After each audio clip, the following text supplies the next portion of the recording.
There's an anonymous op-ed from the New York Times that says, "I am part of the resistance inside the Trump administration." Hey, I asked the sheriffs, can you imagine this? We have somebody in what I call the failing New York Times that's talking about he's part of the resistance within the Trump administration.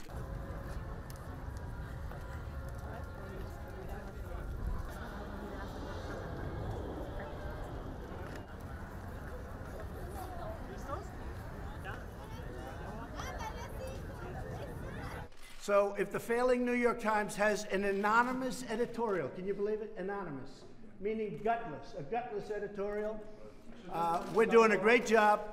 The poll numbers are through the roof. Our poll numbers are great. And guess what? Nobody is going to come close to beating me in 2020 because of what we've done.